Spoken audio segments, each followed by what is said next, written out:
to my party, we're just getting started. A life is a dream or a nightmare scarring. Hand me a drink, cause I think I'm going all in. Get me a 안녕하십니까. 아시아투데이 TV에서 매주 목요일 저녁 8시에 보내드리는 송국근의 현장 정치 라이브 방송 시작합니다.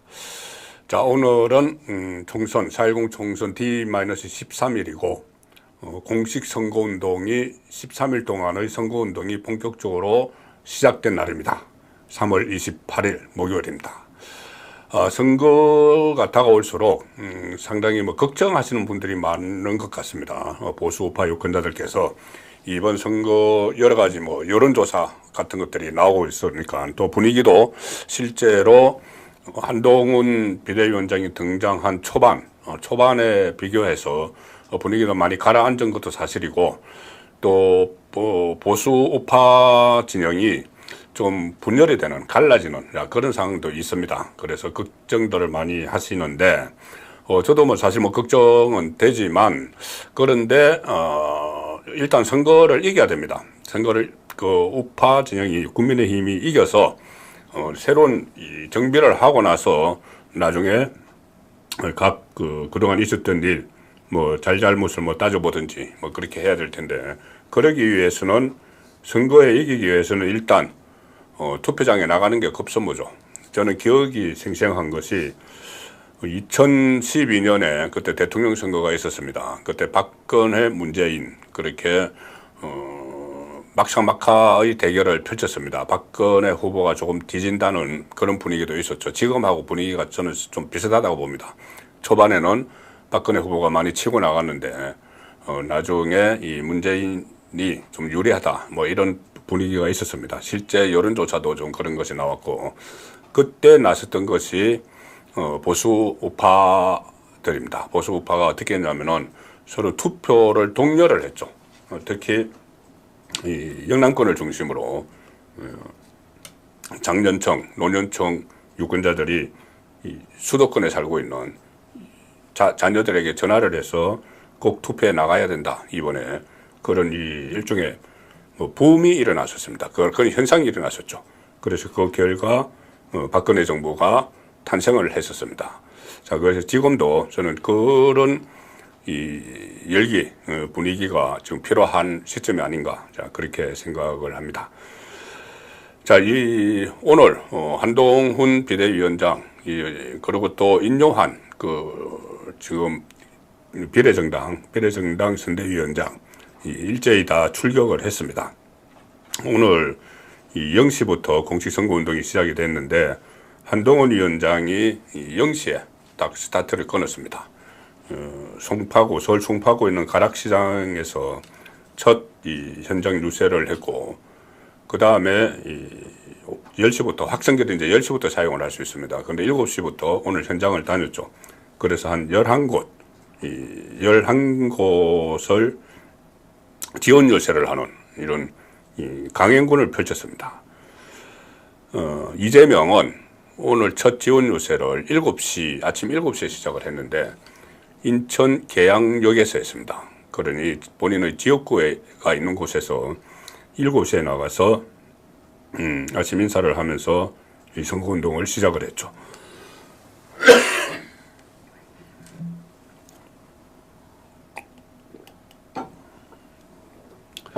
자, 이제 그 모습을 보면서 제가 느낀 것은 한동훈도 그렇고 이재명도 그렇고 절박한데 한동훈은 전체 선거에 이겨야 돼서 절박하다. 본인은 출마한 데가 없으니까. 근데 이재명은 본인이 개항을 해서 배지 다는 것이 절박하구나, 그런 생각을 했습니다. 특히 더 절박하기 때문에 한동훈 위원장은 0시 딱 땡 울렸을 때부터 시작을 했고, 이재명은 아침에 7시부터 했는데 본인의 지역구에서 시작을 했습니다. 그 상징적인 장면이죠. 그 전에 한동훈이 처음에 지원 유세를 할 때 그때 이재명의 각종 의혹이 쏟아진 장소인 성남을 간 적이 있습니다. 그때 성남에서 한동훈 위원장이 그때 근데 공교롭게도 이재명은 법정에 그 출석을 했죠. 그 성남에서 일어난 대장동 비리 이런 것 때문에. 그때 한동훈 비대위원장이 했던 말이 나는 여기에 왔고 성남 이곳에 왔고 이곳에 있던 이재명은 이곳에서 범죄를 저지른 혐의로 재판정에 갔다. 이 이야기를 했죠. 상당히 상징적인 그 이야기였는데 이번에도 이 한동훈은 이 전국 선거를 지휘하기 위해서 송파구 가락시장에서 첫 유세 일정을 시작을 했고 이재명은 본인이 출마한 개항에서 선거를 시작을 했습니다.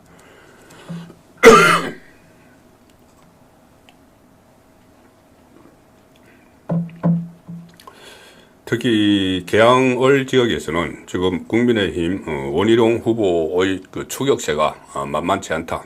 이런 여론조사 결과들이 나오고 있죠. 물론 들쭉날쭉합니다. 여론조사가 상당히 이번 선거에서 특히 들쭉날쭉한데 그 원인도 잠시 후에 김경국 전 국제신문 서울본부장을 모시고 그 원인도 한번 짚어보겠습니다. 왜 여론조사가 이렇게 들쭉날쭉한지.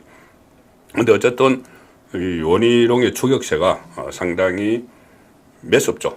매서운 상황이라서 이재명은 개항을 잘 떠나지 못하는 그런 상황이 되고 있습니다. 그리고 조국도 오늘 뭐 부산, 대구 여기서 비례 정당 비례 대표 후보만 냈죠. 그 선거 유세를 또 시작을 해서 지금 13일간의 레이스에 들어갔습니다. 자, 오늘도 일부에서는 지면 신청 분석을 해드리고 그 2부는 이슈 집중 해부 그리고 3부는 총선 판읽기 자 이렇게 순서대로 진행을 해드릴 텐데 2부, 3부는 국제신문 김경국 기자와 같이 진행을 하겠습니다. 죄송합니다. 제가 지금 목감기가 좀 걸린 관계로 양해 바랍니다.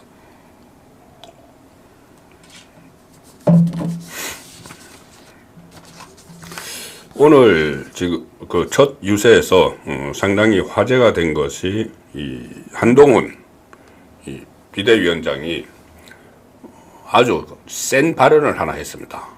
그런데 그 센 발언이 다 어떤 의도가 있다. 의도적 도발이다. 저는 그렇게 봅니다.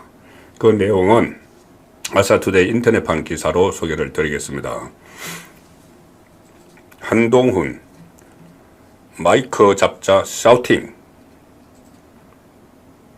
정치 개같이 하는 게 문제 직격 자 정치 개같이 하는 게 문제다.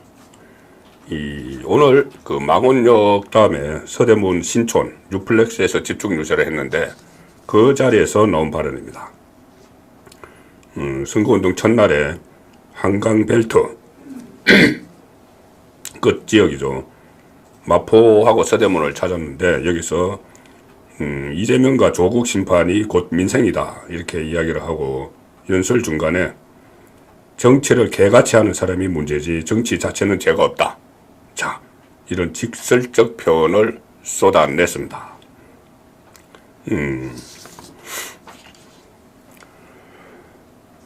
그리고 그 이재명과 조국은 이렇게 이야기한다. 우리가 이렇게 편이 많은데 니들이 어쩔래? 라며 뻔뻔하게 놓은다. 뻔뻔한 범죄자들이 지배하는 나라는 미래가 없다. 자, 뻔뻔하다. 그리고 범죄 세력 이런 이야기까지도 쏟아냈는데 이 정치 개같이 하는 게 문제다. 상당히 강한 발언이죠. 그래서 오늘 보니까 일부 우파 패널들도 이 발언이 좀 심한 것, 도가 진한 것 아닌가 뭐 이런 이야기를 하는데 저는 뭐 그렇게는 보지 않습니다. 그렇게 뭐 지적을 하는 사람들도 있지만 지금은 저는 의도된 도발이라고 생각을 합니다. 왜 의도된 도발이냐? 자세히 이렇게 그 흐름을 보시면은 이 한동훈 비대위원장이 12월 말에 등판을 하기 전에는 이 민주당이 전반적으로 이 선거에서 좀 우세했습니다. 우세한 게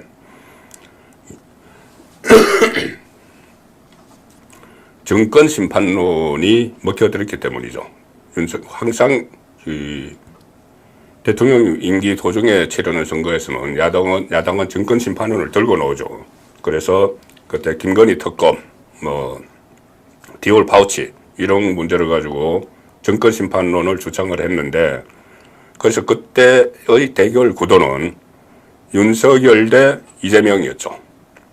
이재명 대 윤석열. 그런데 이 한동훈 비대위원장이 등판을 하고 나서는 그 프레임이 바뀌었습니다. 한동훈 대 이재명. 그리고 이 검사 대, 그렇게 되니까 검사 대 피의자, 피고인 이런 구도로 바뀌었습니다. 그리고 그때 한동훈 비대위원장이 계속 이 이재명의 법인카드 문제를 비롯해서 이재명을 범죄 혐의에 대해서 집중적으로 비판을 했죠. 그리고 심지어 이재명이 만약에 지금이 민주당이 주장하는 대로 검찰공화국이라면은 이재명은 감옥에 가 있을 거다. 자, 그런 이야기까지 했습니다. 그런 이야기를 하고 또 이 길거리에 돌아다니지도 못할 것이다. 그래서 그때 구도가 윤석열 대 이재명에서 한동훈 대 이재명으로 바뀌었죠. 그때 이재명은 계속 피해 다녔습니다. 한동훈을 피해 다니고 한동훈에게 대응을 하지 않고 계속 윤석열 대통령을 공격하는 그런 모습을 보였죠. 야, 그때까지만 해도 이 분위기가 국민의힘 쪽에 상당히 기울었습니다. 그래서 그때 이번 총선에서 압승이 가능하다 그런 말이 나왔는데, 이게 조금 분위기가 바뀌기 시작한 것이 조국이 등장하고 나서입니다. 조국이 등장을 해서 이 피해자 코스프레를 했죠. 본인과 관련된 여러 가지 범죄 혐의, 이 가족들과 관련된 이 혐의들에 대해서도 마치 검찰 개혁을 추진을 하다가 검찰로부터 보복을 당해서 이런 일이 일어난 것처럼 피해자 코스프레를 하고 탄핵, 또 윤석열 대통령 임기 중단 이런 이야기까지 막 했습니다. 그리고 또 레임덕 그걸 오도록 하겠다. 심지어 대더덕이 오도록 하겠다. 이런 이야기까지 했죠. 그래서 이 상황에서 좀 분위기가 좀 국민의힘이 안 좋은 방향으로 좀 흘러갔는데, 이때 이 한동훈이 오늘 공식 선거운동이 시작되는 시점에 저는 의도적인 도발을 했다. 그래서 프레임을 다시 한동훈 대 이재명, 조국, 그리고 조국, 이재명 대 한동훈 이렇게 바꾸기 위해서 이 의도적 도발을 했다고 볼 수가 있는 겁니다. 정치 개같이 하는 게 문제다 이렇게 했는데, 과거에 조국 사태가 일어났을 때 개싸움 국민운동본부라는 게 있었죠. 개국본. 근데 그때 당시에 개국본이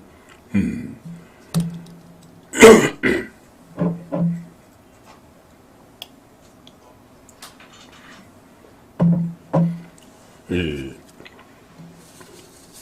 조국 수호를 외치면서 조국을 위해서 개싸움은 자기들이 할 테니까 조국은 좀 고고하게 그렇게 대처를 하라는 식으로 이야기를 했습니다. 그래서 개싸움 국민운동본부라는 걸 만들었는데, 그것을 또 좀 연상시키기도 하는 이런 이야기들이 좀 그런 것도 지금 연상이 되는 상황이죠. 자, 그리고 하나 말씀드릴 게, 지금 조국이 계속 윤석열 정부가 레임덕이 오도록 하겠다 또는 대더덕이 오도록 하겠다 이렇게 이야기를 하죠. 이 레임덕은 국정운영을 제대로 하지 못하는 겁니다. 주로 임기 말에 나오는 건데, 이걸 지금 국정운영을 제대로 하지 못하도록 하겠다는 이야기고, 또 하나는 이 대더덕, 이것은 그냥 레임덕은 이렇게 올해가 뒤뚱뒤뚱 걸어가는 게 레임덕인데, 대더덕은 아예 죽은 오리죠. 그러면은 조국이 하는 이야기는 죽은 정권을 만들겠다는 이야기입니다. 자, 죽은 정권을 왜 만드는 거죠? 저건 만약에 정권이 임기는 남아있는데 제 역할을 못하는 그런 정권이 되면은 그 피해는 국민들에게 가는 겁니다. 고스란히 국민들에게 가는 건데 그걸 생각하지 않고 조국은 이 대도덕 정권을 만들겠다. 그렇게 정말 무책임한 그런 이야기를 하고 있는 상황이죠.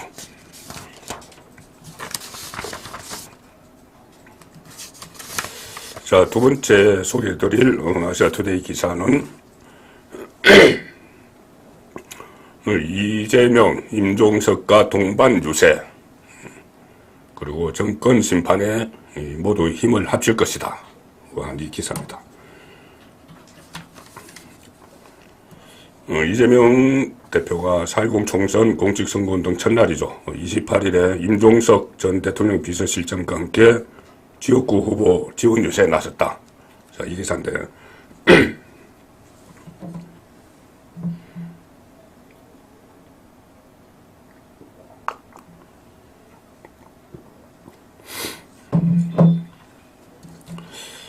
다른 것도 아니고 서울 성동구 왕십리역 광장입니다. 왕십리역은 그때 임종석이 출마를 하려다가 전현희에게 뺏겼죠. 서울 중성동갑, 중성동갑 여기서 전현희 지원 유세에 나선 겁니다. 그래서 이재명과 이렇게 서로 껴안고 있는 이 사진도 같이 보여주고 있는데 임종석은 그때 그 공천에서 배제가 되니까 탈당을 한다고 했었죠. 탈당을 한다고 그 전날까지 이낙연에게 그렇게 철석같이 약속을 했다가 결국은 밤사이에 무슨 일이 있었는지 그것을 지키지 않았습니다. 지키지 않고 잔류선언을 했는데 그 잔류선언을 했을 때 나왔던 이야기들은 나가서 이렇게 뭐 새로 뭐를 도모하기보다는 당에 남아서 나중에 총선 이후에 8월 달에 또 전당대회가 있죠. 그래서 전당대회에서 이 당권을 쟁취하기 위해서 남아있는 거다.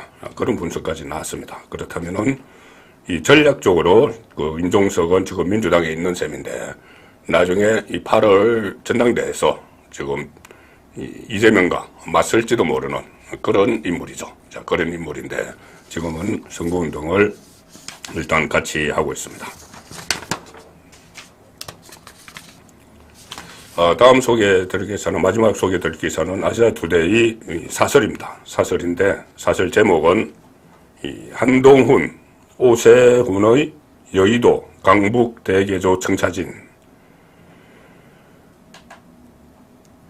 한동훈 비대위원장이 국회의사당을 통째로 세종시로 이관하겠다고 이야기를 했죠. 자, 그렇게 되면은 이 국회가 가는 세종시, 이 세종시에는 상당한 효과가 있습니다. 그 국회를 가면은 여러 가지 부대 시설 그리고 인프라가 구축이 되니까 세종시와 전체 충청권은 상당히 환영하는 분위기죠. 그리고 서울에서 여의도에 있는 국회의사당이 가고 나면은 지금 그 인근, 지금 한강벨트라고 하는 이 여의도 부근의 영등포 그리고 마포, 강서, 용산 이쪽에 전체 다 개발 효과를 불러일으킵니다. 그래서 오세훈 서울시장도 이 문제를 상당히 반기는 그런 상황이 되고 있습니다. 한동훈 비대위원장이 이렇게 국회의사당을 세종시로 통째로 옮기겠다고 하는 것은 상당히 다목적 포석이라고 저는 봅니다. 이게 어떤 효과가 있을 것이냐, 이 문제를 가지고 오늘도 여러 가지 논쟁들이 있었는데 저는 적절한 시점에 한동훈 비대위원장이 이 카드를 던졌다. 가장 큰 효과는 지금 이번 선거판에 보면은 대형 이슈가 없습니다. 메가 이슈. 그러니까 잔잔한 이슈들은 있는데 대형 이슈가 없기 때문에 그 전에 항상무 뭐 사퇴 문제나 또는 이종섭 기국 문제 이런 것들이 이슈가 됐었죠. 보통 때 다른 때 선거 같으면 이 정도는 별 이슈거리가 아닙니다. 대형 이슈가 있으면은 2020년 총선만 해도 그때 뭐 이 조국 사태가 있었고 또 울산시장 선거 청와대 불법 개입 그 파동 그런 것도 있었고 또 막판에는 코로나 포퓰리즘 이런 그 대형 이슈들이 있었죠. 대형 이슈들이 있었는데 이번에는 그런 메가톤급 이슈가 없으니까 이 황상무, 이종섭 이런 이슈가 선거판을 흔드는 그런 상황이기 때문에 메가 이슈를 던졌다는 이 자체만으로도 저는 상당한 효과가 있다고 봅니다. 그리고 원래 이것은 또 국가 균형 발전과도 좀 연결이 된 이슈인데 균형 발전 이슈 그러니까는 이 이슈는 원래 좌파의 아젠다죠. 노무현 정부 때부터 좌파의 아젠다인데 이것을 지금 한동훈 비대위원장이 던졌다는 것은 이 이슈 선전 부분에서 상당한 효과가 있을 걸로 저는 봅니다. 그리고 과거에 그 박근혜 정부에서 경제 민주화 그 이슈를 던졌을 때와 비슷한 효과를 거둘 수 있다. 그리고 물론 이 정부처인 한강벨트 캐스팅 보트인 충청권 공략에도 유효한 방안이었다. 자, 그렇게 봅니다. 일부 지면 신청 분석은 여기서 마치고 자 2부 이슈 집중 해보. 역시 오늘도 김경국 국제신문 전 서울 취재본부장 모셨습니다. 안녕하세요. 안녕하십니까. 보시다시피 제가 오늘 목감기가 많이 걸려서 우리 김경국 본부장께서 말씀을 좀 많이 하셔야 될 것 같아요. 지금부터 준비 많이 하셨죠? 예. 일단 이제 공식 선거운동 13일 레이스에 돌입했는데 사실상 오늘부터 시작입니다. 예, 현재까지 판세 지금 저 출발점의 판세는 어떻게 보시는지 그거 먼저 좀 짚어주시죠. 이제 우선 현재 판세를 본다면요, 대략 보면 이제 수도권에서는 판세가 좀 많이 뒤지고 있는 것은 사실인 것 같습니다. 기대했던 한강벨트에서부터 지금 좀 밀리고 있다 이런 분석이 좀 많죠. 그렇지만 지금 이제 국민의힘은 지금이 바닥이다. 지금이 바닥에서 이제 치고 올라가는 상태인데 지난번에 우리 황상무 수석하고 그다음에 이종섭 대사 파동 그 파동 이후 지금 회복 국면이 시작은 됐습니다. 시작은 됐는데 지금 굉장히 늦게 지금 이렇게 진행이 되고 있는 것 같습니다. 그래서 만약에 너무 늦지만 않게 이게 의료 대란 부분 이 부분이 너무 늦지 않게 좀 해결이 될 수 있으면 충분히 치고 올라갈 수 있다 이렇게 보아질 수 있을 것 같고요. 문제는 지금 단합인 것 같습니다. 박근혜 전 대통령도 얼마 전에 한동훈 위원장을 만나 그런 얘기를 했었죠. 뭉쳐야 이긴다 이런 얘기를 했었는데 여권 내 일각에서 자꾸 지금 뭐 윤석열 대통령, 한동훈 비대위원장 충돌하고 있다 이런 얘기를 자꾸 하고 있는데 한 번씩 듣다가 가만히 생각해보면 혹시 어디서 공작을 하는 게 아니냐 뭐 이런 생각도 들기도 하고요. 평택회동이라든가 뭐 의료대란 중재 부분을 한동훈 위원장이 중재했는 부분을 대통령이 즉각 수행한다든지 또 뭐 국회 세종시 완전 이전하는 부분에 대해 가지고 또 지원 사격을 해주고 이런 부분을 보면 뭐 미세한 의견 차이가 당연히 있을 수 있겠지만 지금 총선 승리라는 큰 그 목표를 향해서는 지금 잘 가고 있고 플러스는 아마 뭐 좌파들의 희망사항이 아닐까 이런 생각도 듭니다. 지금 이제 야당 일각에서는 지금 200석 얘기가 나오고 있죠. 200석 나오죠. 예, 200석 얘기가 나오고 있는데 저는 개인적으로 생각할 때 200석은 말도 안 되는 얘기다. 말도 안 되는 얘기고 사실은 200석은 뭐 꿈의 의석 아닙니까? 모든 것을 다 할 수 있죠. 모든 걸 다 할 수 있죠. 예, 탄핵도 그렇고 뭐 거부권도 다시 대통령 거부권을 행사해도 무력화시킬 수 있고 대통령 거부권을 행사해도 재의결하면서 3분의 2 그러니까 200석이면은 그러니까 김건희 특검법 같은 경우도 그렇죠. 그때 그 거부권 행사했는데 그걸 다시 의결할 수가 있어요. 그러니까 대통령도 탄핵할 수 있고 하여튼 뭐 개헌도 할 수 있고 모든 것을 할 수 있는 의석이죠. 지금 국민들은 180석의 민주당이 어떻게 해왔는지 지금 너무 잘 지켜봐 왔습니다. 180석을 가지고도 180석인데도 지금 윤석열 정부가 뭘 제대로 하고 싶은 걸 한 적이 없었거든요. 아무것도 못했거든요. 사실은 어째서 지금 경기가 힘들고 어렵다 하는데 그런 부분, 그런 측면 때문에 지금 힘든 측면도 많이 있거든요. 이게 지금 사실은 뭐 어떻게 입증을 할 방법이 없으니까 그런데 그렇죠. 야당이 전혀 협조를 안 하다 보니까 지금 윤석열 정부는 뭘 하나 마음대로 해본 적이 없습니다.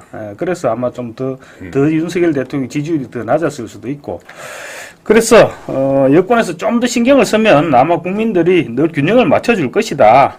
침묵하는 중도층이 이 마지막 순간에 좀 아마 마음을 돌릴 것이다. 그리고 민주당, 제가 생각할 때는 민주당 단독 과반 안 쉽지 싶습니다. 오늘 유인태 전 국회 사무총장 오늘 저 인터뷰에서 이런 얘기를 했었거든요. 180석 넘기는 거는 기적에 가까운 일이다. 지금 국민의힘은 최악의 상황인데 가령 뭐 의협이나 의정 갈등 이런 부분들이 지금 계속 충돌이 되고 있는데 아마 어떤 식으로든 총선 전에 마무리를 하려고 할 것이다. 그 부분이 마무리되면 국민의힘은 아마 지금이 바닥일 것이다. 유인태 사무총장도 이런 얘기를 하더라고요. 그래서 아마 이제 2주 정도 남았는데 절대로 이대로 끝까지 이대로 흘러가지는 않을 것이다. 이런 예상을 저는 해봅니다. 아니 그리고 물론 이제 그렇게 뭐 200석, 180석 이렇게 또 안 주는 거는 당연하지만 이게 승리할 가능성도 저는 있다고 봐요. 그럼요. 예. 총선 전에 이거 가닥만 제대로 잡히면 충분히 반등할 기회는 아직 많이 있습니다. 그리고 지금 집권당이잖아요. 그렇죠. 집권당이기 때문에 내놓을 게 지금 많이 있습니다. 그리고 윤석열 대통령, 당장 윤 대통령 입장에서도 조금 더 마음을 비울 수도 있고요. 그렇죠. 그리고 뭐 지금 정책 수단이 있기 때문에 조금 전에 제가 말씀드렸던 그 국회 세종시 통째 이전 이런 문제도 좀 신속히 추진을 할 수 있는데 이 선거에 좀 도움이 되겠죠 아무래도 이 이슈는. 선거에 당연히 도움이 되죠. 도움이 될 수밖에 없는 것이 지금 그 이슈에 대해서 서울시 오세훈 서울시장도 나도 정말 반가운 소식이다. 우리도 직접 추진하고 싶다 그런 얘기를 그렇죠. 했을 정도로 서울시에서도 지금 반기는 상황이거든요. 왜냐하면 여의도 이 부분을 개발을 하고 국회를 내려보낸다면 여의도는 이제 국제적인 금융도시로 다시 또 만들 수도 있고, 그러고 지금 여의도에 개발 제한이 많이 돼 있거든요, 국회 때문에. 고도 제한이 많이 돼 있어요. 예, 제한이 돼 있기 때문에 그 부분이 풀리면 여의도만 풀리는 게 아니고 인근 마포나 용산이나 쭉쭉 올라가면서 다 풀 수가 있을 거거든요. 그런 부분들을 고려할 때 여의도는 뭐 서울 입장에서는 당연히 환영할 일이고, 그리고 이 부분은 또 이제 윤석열 대통령이 공약을 해놓은 부분이죠.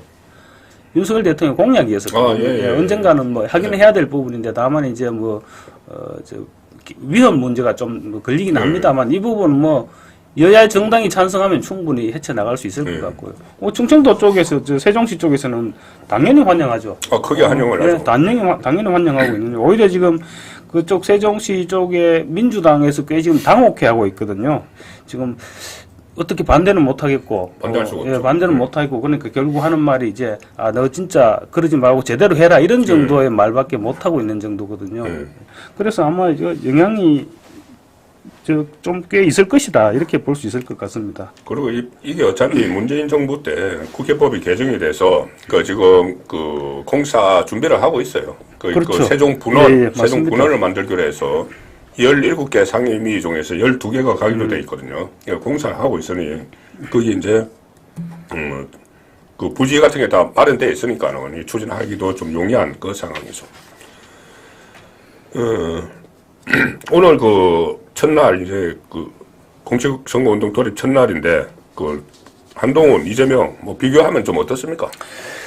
글쎄요, 저는 오늘 뉴스를 보니까 한동훈 위원장은 0시에 송파 가락 농수산물 시장에서 선거운동 시작을 했더라고요. 시작을 했는데 이재명 대표는 제가 아무리 찾아봐도 7시에 지역구에서 인사를 시작했다. 그 얘기 정도. 그 전에 없어요. 그 전에 없었는 거 맞죠?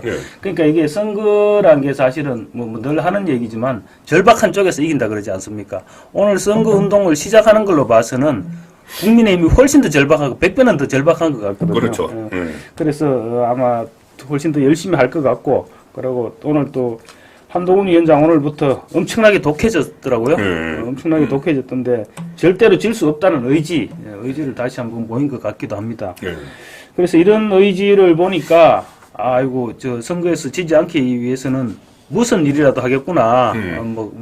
지금 와서 망설이고 피하고 이런 것도 없이 무슨 일이라도 할 수 있고 또 윤석열 대통령한테도 그렇죠. 또 무슨 일이라도 건의를 하고 또 당이 굉장히 목소리를 높이지 않을까 이런 생각도 들고 여러 가지 생각이 들더라고요. 그래서 아마 윤석열 대통령도 당에서 적극 건의를 하면 뭐 무슨 일이라도 좀 스타일도 좀 바꿀 수 있지도 않을까 이런 생각도 들었습니다. 그러니까 지금 뭐 윤석열 대통령 입장에서 좀 선택할 수 있는 거는 바로 의료 대란 그 문제죠. 그 문제에서 저는 그 2,000명 그것을 간절시키면 좋겠지만 지금 현실적으로 간절시키기가 좀 어렵게 된다면은 그 부분에 대해서 좀 유연성을 보일 필요도 있다고 생각합니다. 결심을 할 필요가 있을 것 같습니다. 네. 저도 왜냐하면 이거는 지금 2,000명에서 딱 묶어 놓으면 더 이상 협상이 힘들게 네, 지금 네. 협상 단초를 열어둔 상태거든요. 힘들게 열렸는데 2,000명에서 우리는 죽어도 2,000명에서 한 명도 못 뺀다. 이렇게 되면 더 이상 협상이 안 될 거거든요. 그렇죠. 그래서 또 지금 또 너무 시간이 없습니다. 사실은 시간이 촉박하기 네. 때문에 빨리 결심을 좀 유연하게 했으면 어떨까. 그러니까 뭐 윤석열 대통령 입장에서는 저번에 그 어렵다는 민노총 노동개혁도 밀어붙였지 않습니까? 그때 그렇죠. 한국연대 파업가지고 예. 원칙을 가지고 밀어붙이니까는 그거 된 거예요. 그리고 이것도 이번에 그대로 밀어붙여서 간철을 시켜야지. 그 다음에 뭐 연금개혁 이런 것도 할 수 있다고 생각합니다. 맞습니다. 그런데 만약에 여기서 이 문제가 걸림돌이 돼서 선거에서 진다면 앞으로 그렇게 뭐 개혁 동력이 사라져 버리니까. 선거에서 지면 이제 뭐 앞으로 뭐 다른 게 연금이라든가 뭐 교육이라든가 개혁을 사실상 힘들어진다고 봐야죠. 그렇죠. 예. 이 앞으로 이제 변수 그러니까는 13일 동안 여러 가지 이제 쟁점도 있고 변수도 있을 텐데 그 항상 선거 막판에 돌발 변수가 좀 돌출을 하지 않습니까? 이제 쟁점으로 부각된 거는 조금 전에 말씀드린 세종시로 국회 이전 문제. 이 문제는 잘 관리를 하면은 상당히 이제 긍정적인 쟁점이 될 거고 의료 대란 해결도 그런데 나머지 돌발 변수는 아무래도 뭐 좀 선거 때마다 나왔던 말실수 이런 것이 좀 예상이 되죠. 돌발 변수는 지금 사실은 설화죠. 설화인데 그 중에서도 지금 제일 심각하다고 표현하는 게 맞는지 모르겠습니다만 제일 심한 사람이 이재명 대표거든요. 그렇죠. 이재명 대표의 설화가 지금 뭐 거의 1일 1망언이라고 해도 좋을 정도로 거의 매일 지금 사고를 치고 있습니다. 사고를 치고 있으니까 이 부분 때문에 아마 민주당 야당 내에서도 이재명 대표 입 때문에 지금 아마 고민을 많이 하고 있을 겁니다. 아까도 제가 얼핏 말씀드렸지만 유인태 전 사무총장 오늘 이런 얘기를 하더라고요. 지금 남은 13일 남았는데 제일 큰 변수는 실언이다. 이재명 대표 요새도 자꾸 사고를 치는 것 같은데 표현을 거기도 이렇게 합니다. 이재명 대표를 거기도 좀 한번 말할 때 좀 신중해줬으면 좋겠다. 이 당내에서도 지금 그만큼 고민이 된다는 얘기죠. 그렇죠. 뭐 쇠쇠 발언 이런 것들이 정말 이 실언이 그냥 우리나라 정치에서 끝나는 게 아니고 이 문제 가지고 중국이 난리가 났거든요. 그렇죠. 이재명의 쇠쇠 발언. 바이두에서 실시간 검색으로 지금 2위도 하고 지금 중국에서 똑똑한 사람, 한국보다 똑똑한 사람이 있었구나. 이런 식으로 조롱을 하고 있는 겁니다. 리짜이밍 조롱을 받고 있는 상태인데 사실은 또 이게 쇠쇠 발언이 그 뭐 말할 때 그 표정이라든가 뭐 행동이라든가 그런 부분도 있지만 이게 쇠쇠 발언과 같이 했던 그 양안 관계 우리가 왜 신경을 쓰느냐. 중국과 대만 관계에 우리가 왜 신경을 써야 되는 그런 부분은 정말 얼마나 무식하다는 소리를 들을 수 있는 발언입니까? 그렇죠. 그건 양안 중국과 대만이 충돌하면 그게 대한민국에 관계가 없습니까? 그만큼 큰 영향을 끼치는 사안이 또 어디 있습니까? 국제 관계에서. 중국이 그러면 대만을 때리면 북한은 어떻게 합니까? 중국이 만약에 북한을 설득해서 미국 발을 묶어놓기 위해서 북한을 설득해서 좀 해봐라 할 수도 있고 아니면 김정은이 전정광이 찬스다 싶어서 또 국지전을 일으킬 수도 있는 부분이고 여러 가지 가능성인데 그 부분은 생각을 안 하고 우리가 왜 관계하느냐 그러면 만약에 중국이 대만을 점령이라도 한다고 칩시다. 뭐 그럴 일까지는 없겠지만 만약에 중국이 대만을 먹어버리면 그 대만 해협은 우리가 어떻게 합니까? 그리고 우리 무역로인데. 그리고 만약에 거기서 무력 충돌이 일어나면은 한반도에 있는 미군이 움직여야 돼요. 그럼요. 그러면 이제 이쪽에 공백이 생기는. 그러면 이제 북한에서도 또 장난을 칠 수도 있는 부분이고. 그게 지금 이재명 대표가 매일 지금 사실 실현하고 제가 볼 때는 제일 큰 실현은 매일 얘기하고 있는 윤석열을 쫓아내겠다는 말. 이 부분이 제가 볼 때는 제일 큰 실현이 같은데 이 보통의 생각을 가진 사람들이 대통령을 쫓아내겠다 그러는데 다른 사람도 아니고 이재명 같은 지금 사법 심판을 앞두고 있는 사람이 계속 대통령을 쫓아내겠다 그러면 일반 사람들 중도인 물론 자기 진영에서는 좋아하겠죠. 진영에서는 시원하니까 좋아하는데 중도층 입장에서 볼 때는 어딘가 좀 불안해지거든요. 자꾸 그렇죠. 자꾸 불안해지기 때문에 지금 자기 안 잡혀가려고 대통령 탄핵하려고 한다 이런 얘기를 충분히 할 거거든요. 그래서 윤 대통령을 싫어하는 중도층이라고 하더라도 이거 아마 극심한 혼란을 불러오는 탄핵을 좋아하겠느냐. 결국은 견제 심리를 불러올 것이다. 이렇게 생각할 수 있을 것 같고요.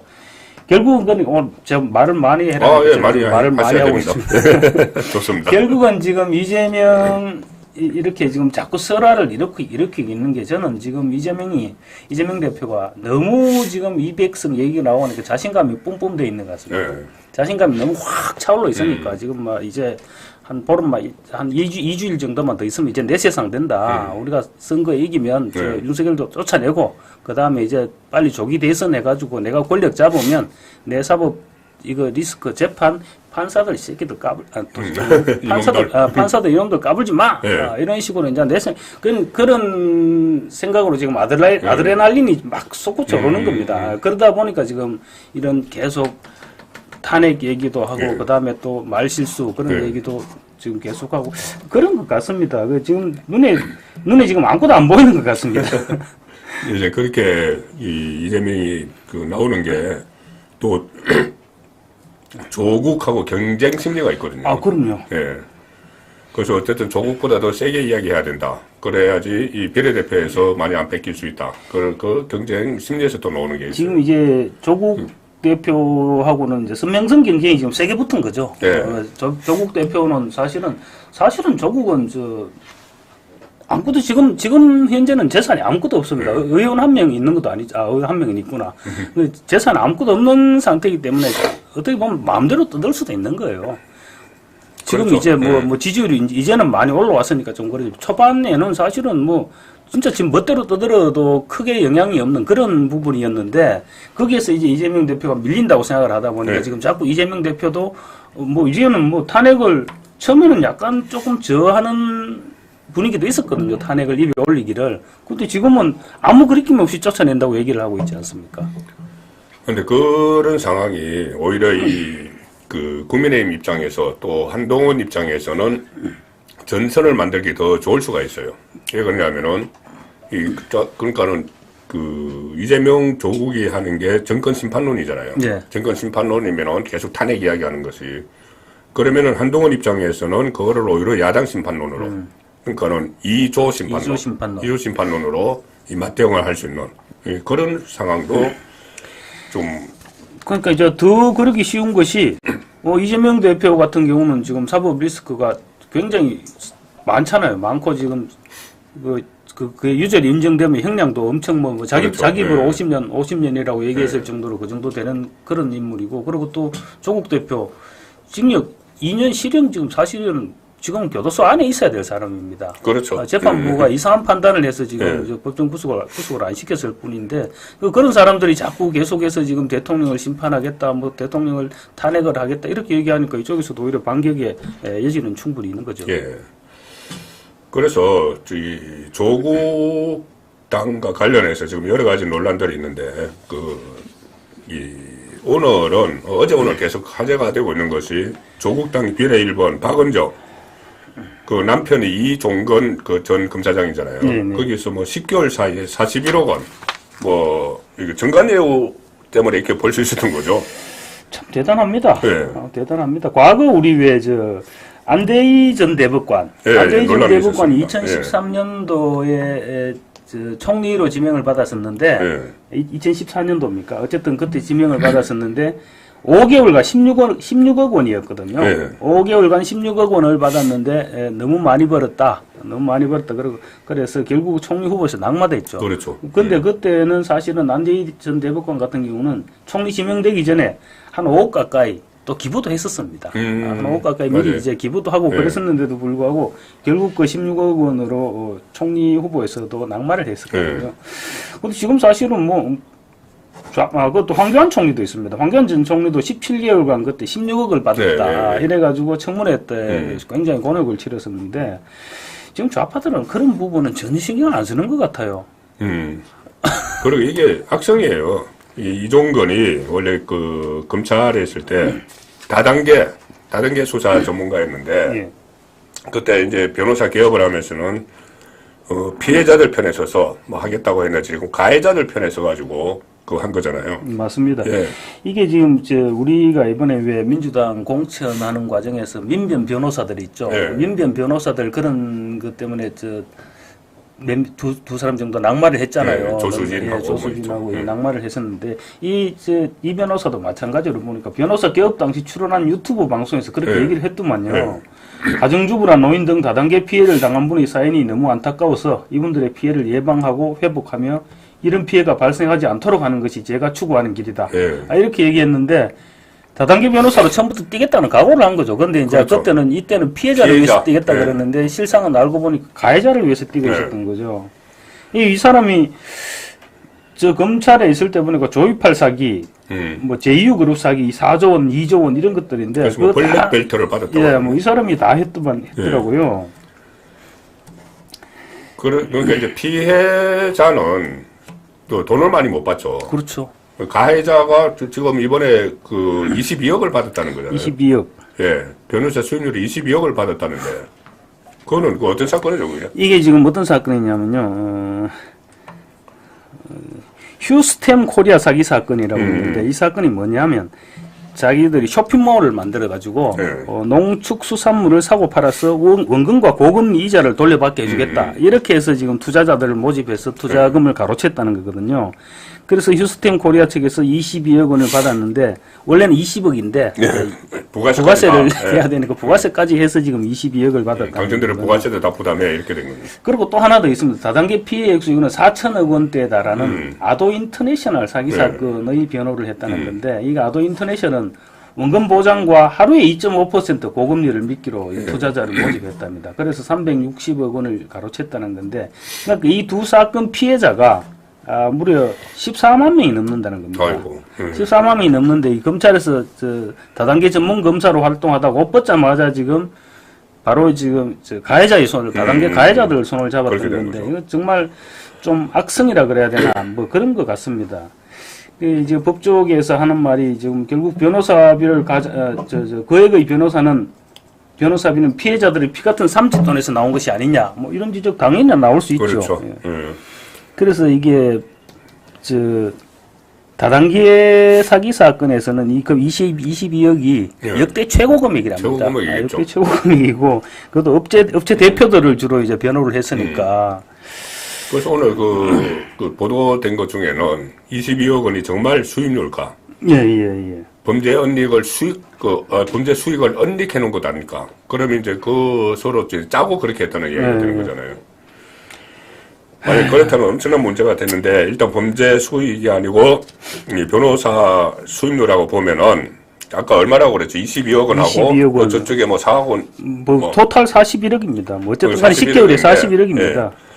어쨌든 22억 원은 이종건 날아갑니다.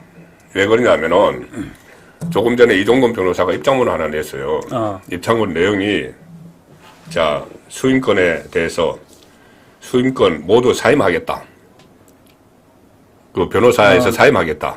그럼 22조 못 받잖아요. 22억 못 받는 거지. 그러면은 이제 결국은 그 부인인 박은정 이 국회의원 배지 다는데 22억 원 든 거예요. 이게 출마 안 했으면은 덜통이 안 나는 거거든요. 그렇죠. 출마를 해서 재산 신고를 하면서 이게 덜통이 난 거기 때문에. 그런데 22억 원을 내놓는다고 해서 또 그 자리를 국회의원 자리를 지킨다는 그것도 이상하지 않습니까? 그렇죠. 네. 그거 뭐 조국이 사실은 검찰 개혁을 주장하면서 정관예우 엄청 비난했거든요. 네. 그래서 정관예우가 정관범죄다, 네. 뭐 정관비리다 이런 식으로 얘기하면서 비난을 했었는데 그런 검찰 개혁의 적임자라면서 박은정을 데리고 왔던 거거든요. 네. 그런 박은정을 데리고 왔는데 박은정은 정작 자기들 가족들끼리는 이런 일을 하고 있었다. 뭐 조국하고 닮았으니까. 그렇죠. 뭐 네. 뭐 같이 한다면 할 말은 없겠습니다만 어쨌든 그런 상태에서 돈을 수임 계약을 해지했다고 해서 그냥 배지는 그냥 달게 해준다?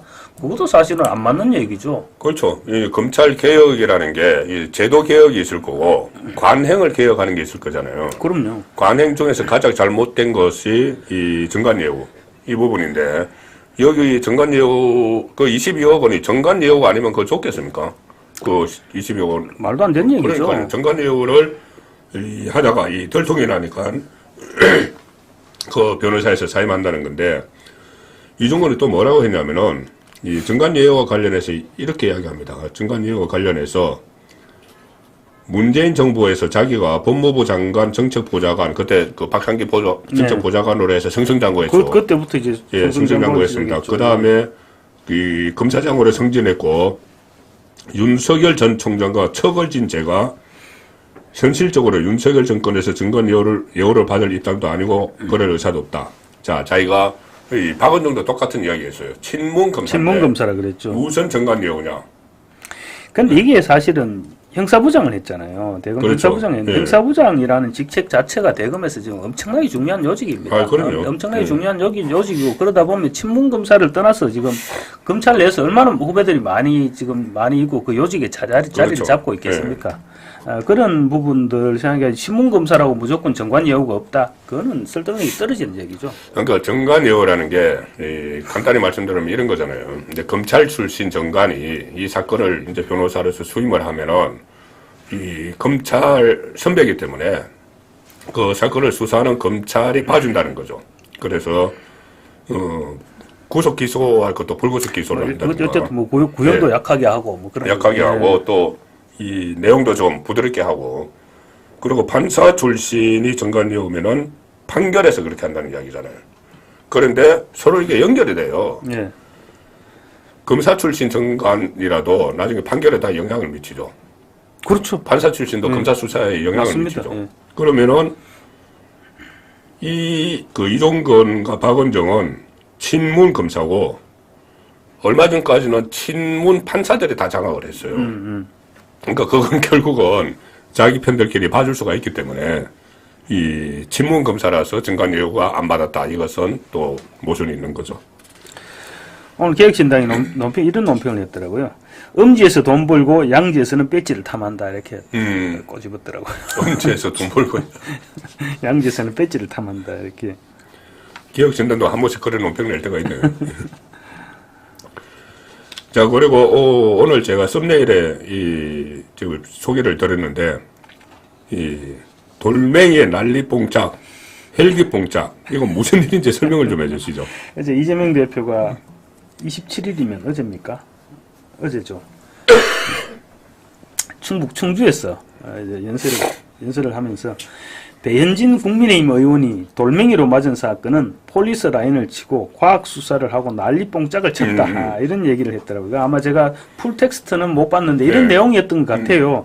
자기가 테러를 당했을 때는 수사도 대충 하고 막 빨리 뭘 한 시간 만에 뭘 접수하고 그 이야기죠. 축소도 시키고 이렇게 하더니 배현진 의원이 테러 당했을 때는 철저하게 수사하더라. 이런 가짜 뉴스를 퍼뜨리는 과정에서 아마 자기는 이제 칼 맞고 그렇죠. 돌멩이 맞았는데 뭐 그런 난리뽕짝을 치더라. 아마 그 가짜 뉴스 퍼뜨리는 과정에서 했던 말인 것 같은데 이 표현이 정말 너무 저급합니다. 이 무슨 난리뽕짝은 또 뭡니까?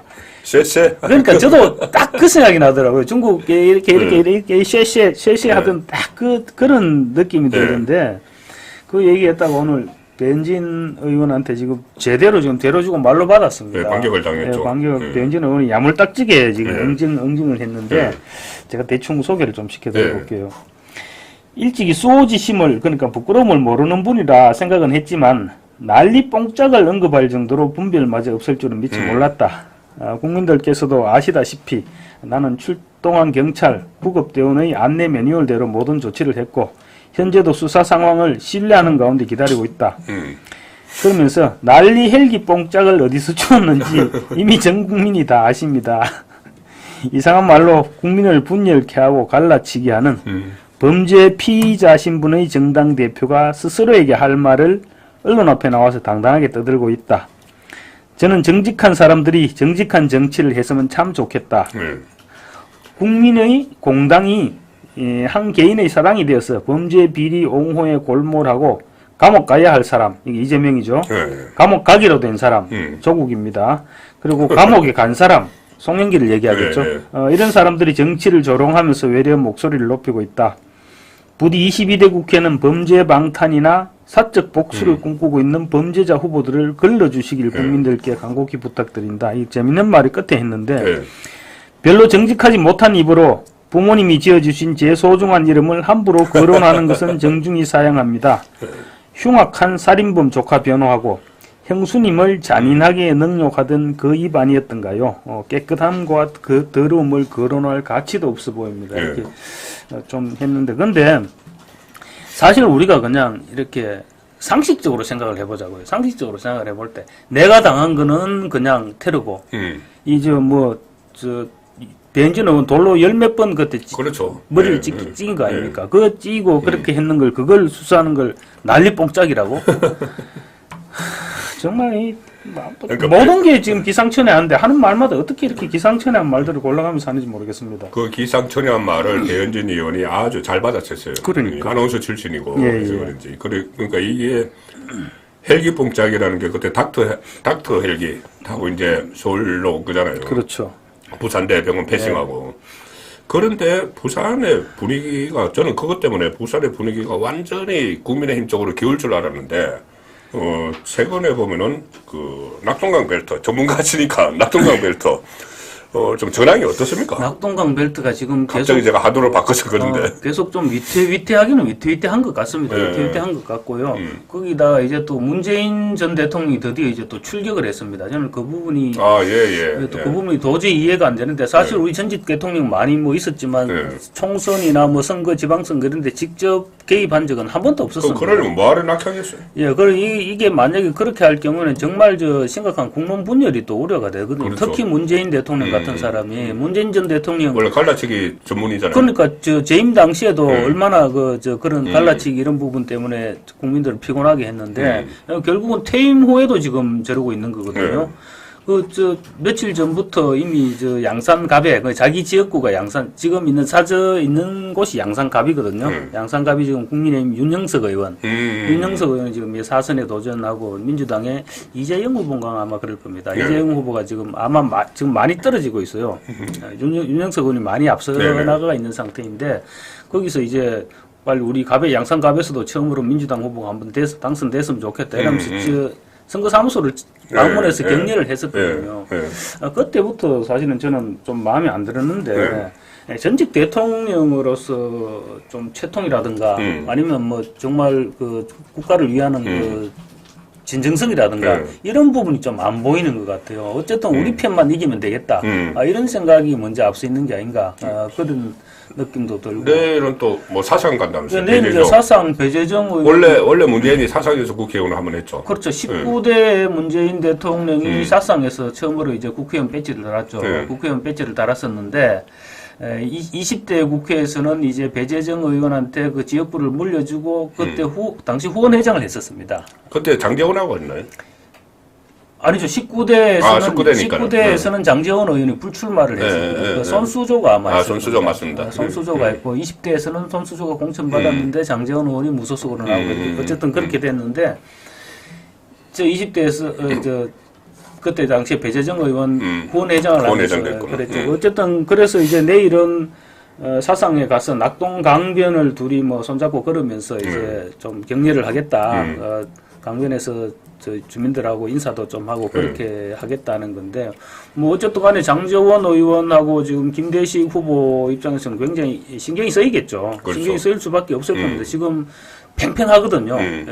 여론조사가 엎치락뒤치락 하고 있습니다. 되게 팽팽하기 때문에 신경이 쓰일 건데 근데 또 어떻게 보면 그렇게 문 전 대통령 뭐 멀리 있는 사람이 간 것도 아니고 늘 가까이 있던 사람입니다. 가까이 있던 사람이 바로 옆에 지역구로 갔는 건데 뭐 그렇게 큰 영향이 있을까 싶기도 하고 네. 영향은 당연히 있긴 있겠습니다만 그리고 또 문 전 대통령이 그렇게 움직이면 보수 결집 효과도 아마 분명히 있을 것입니다. 그렇죠. 보수 결집 효과도 있고 역풍이 하기 볼 수가 때문에 있죠. 예, 그런 부분들도 좀 생각이 들고 저는 뭐 제일 안타까운 부분들이 아까 말씀드린 그 부분입니다. 끝까지 이렇게 국민을 분열시키려 하느냐 이런 부분이 제일 안타깝게 생각되고 또 한 가지 또 제가 주목하고 있는 부분은 오늘 임종석 실장이 오늘 내려갔거든요. 예. 오늘 이제 내려가 문전 그 양산으로. 예, 오늘 이제 임종석 실장 오늘부터 아까 이재명하고 뭐 포옹하고 하는 거 제가 선거운동 하겠다 말씀드렸어요. 해서 저기서 이제 중성동 갑에서 네. 포옹 한번 하고 그러고 이제 내려가서 문재인 대통령한테 인사하고 그다음에 3박 4일인가 뭐 하여튼 뭐 며칠 동안 밑에 돌겠답니다. 밑에 돌겠다는데 뭐 제가 생각할 때는 임종석 실장이 낙동강 벨트 지원한다고 해서 큰 영향은 없을 겁니다. 사람들이 임종석 실장 모르거든요. 잘 모르죠. 잘 모릅니다. 그래서 큰 영향은 없을 것 같은데 문제는 이재명 대표가 이걸 어떻게 볼까? 지금 이제 독자 세력을 하는 거 아니에요? 그러니까 그 부분이 이재명 대표 분명히 찝찝할 거거든요. 지금 안 그래도 지금 조국 신당이 확 떠오르고 있지 않습니까? 예. 확 떠오르고 여론조사에서 정당 지지도 여론조사에서 얼마 전에 광주 광산에서 며칠 전에 했는 거 보니까 정당 지지도에서도 민주당을 앞섰더라고요. 그렇죠. 비례대표는 한 10% 정도 앞섰고 네. 이런 현상이 나타나고 있는 와중에 지금 또 임종석이 내려가서 문 전 대통령을 만나고 그리고 조국 신당이 또 조국 신당 멤버 구성을 보면 핵심 멤버들은 전부 친문이거든요. 친문이죠. 예. 사실상 친문 정당이에요. 조금 전에 이야기했던 박원정부터. 그렇죠. 박원정부터 그렇고 그리고 문재인 전 대통령 또 조국한테는 또 창당할 때도 격려를 힘을 실어줬잖아요. 좀 잘 됐으면 민주당과 같이 했으면 좋겠지만 그게 아니니까 어쨌든 뭐 잘 됐으면 좋겠다는 식으로 얘기를 했는데 그래서 문재인 전 대통령이나 임종석 실장 또 내려가서 며칠 또 있겠다 그렇지. 오늘 또 조국은 오늘 또 부산에서 출정식을 했습니다. 예. 부산에서 출정식을 하면서 또 뭐 꼭 민주화 투쟁하는 것처럼 그렇게 얘기를 했던데 참 화가 좀 났었는데 어쨌든 그런 부분들을 이렇게 지켜보는 이재명 대표 입장 아마 마음이 썩 편하지는 않겠다. 그렇죠. 이런 생각을 해봤습니다. 이게 어차피 이제 지금 조국을 문재인이 지원하는 격이거든요. 그렇죠. 처음에 조국이 정치를 시작할 때 문재인을 찾아갔어요. 찾아가서 갔다 오고 나서 문재인 정부의 많은 것이 패배되고 있다. 뭐 이런 이야기를 하면서 지도도 나침반도 없는 길을 가겠다. 그러면서 이게 처음에 정치를 하겠다는 뜻을 밝혔어요. 그리고 그 다음에 이 비례대표 정당 만들기 전에 또 양산에 가가지고 문재인한테 거의 뭐 허락을 받다시피 했죠. 그럼요. 문재인에게 보고를 했습니다. 이 민주당과 다른 정당을 만들려고 한다. 그러니까 문재인이 이해한다. 힘을 실어줬죠. 그리고 실제로 지금 조국 신당을 지지하는 많은 사람들은 원래 민주당 중에서도 문재인을 지지하는 사람들이 많이 가 있어요. 그러면 이것은 이재명 입장에서 보면은 이재명은 뒤통수 맞은 겁니다. 왜냐하면은 이재명이 처음에는 병립형으로 가려고 했잖아요. 비례대표를. 그런데 양산에 가서 문재인이 해요한 거예요. 문재인이 그때 이재명에게 그랬죠. 당신이 앞으로 대통령이 되려면은 범좌파 진영을 다 모아야 된다. 그러면은 준연동 형제를 하면은 시민사회단체 끌어들일 수 있고 진보당 끌어들일 수 있고 막 그러니 지금 실제 그렇게 하고 있잖아요. 네, 그렇게 하고 있죠. 그렇게 하니까는 이재명이 훈수를 듣고 맞다 해서 바로 그 다음날 준연동 형제를 발표를 하거든요. 자, 그런데 그 발표를 한 혜택을 가장 누가 보느냐?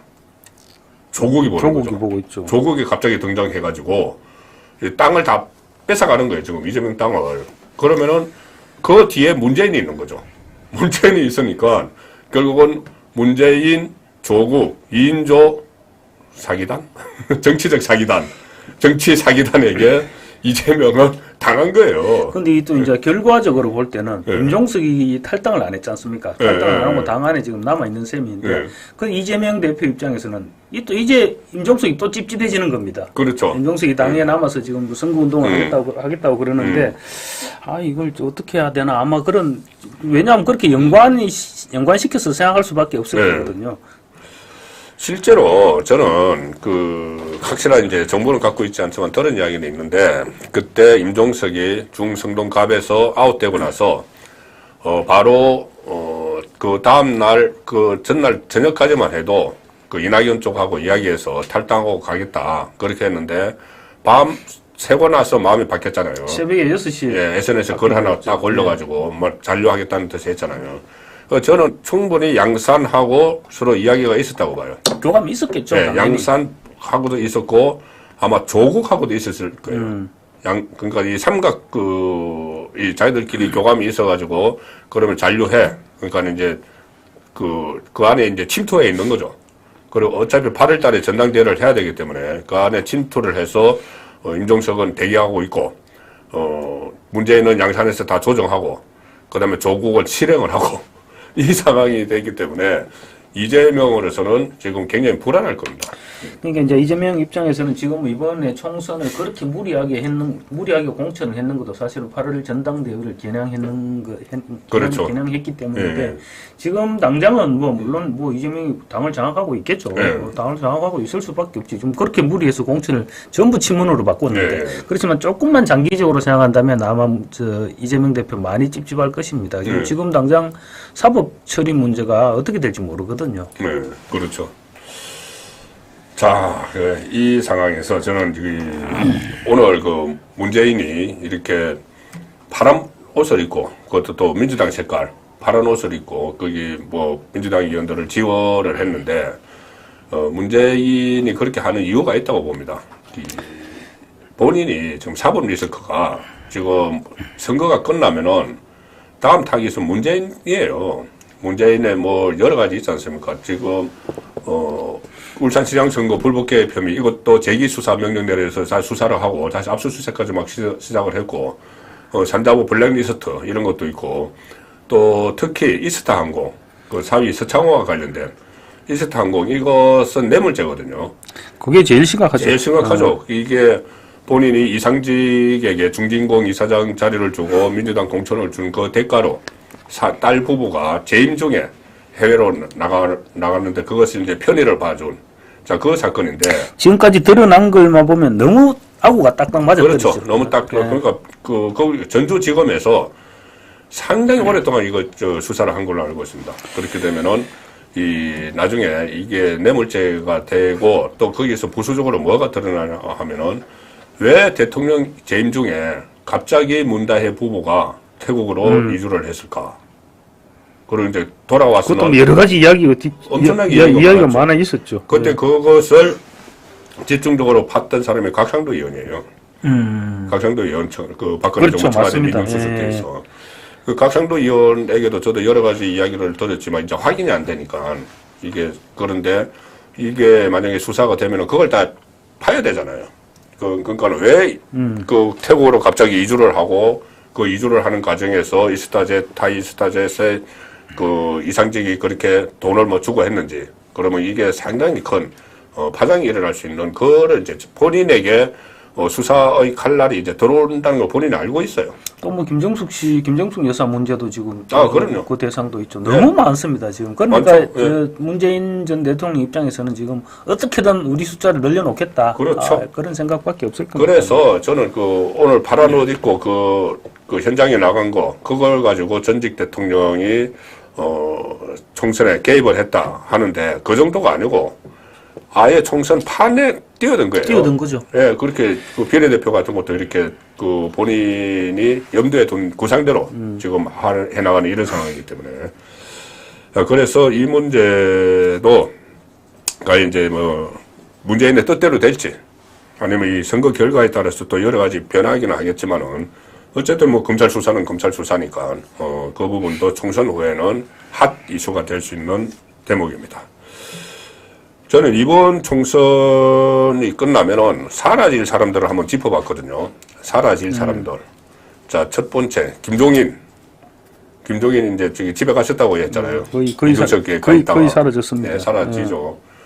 그 다음에 지금 천하용인 하는 천하람, 허나, 다 사라질 거고, 또 금태섭 종로에서 지금 5% 받고 있던데, 선거 때마다 중간지대 하면서 나타나는 금태섭, 뭐 여러 명이 있는데 그 다음에 이번에 이 심상정도 사라질 것 같아요. 심상정 거의 그런 것 같습니다. 예, 거의 뭐 10몇 % 받고 있던데 여러 사람이 이번 총선을 통해서 사라질 텐데 이준석이 저는 이번 선거가 끝나면은 사라진다 확신을 했거든요. 확신을 했고 또 외국 간다는 말까지 제가 들었어요. 외국 가기 위해서 벌써 준비를 하고 있다. 자, 그런데 이준석이 갑자기 요새 신이 났다.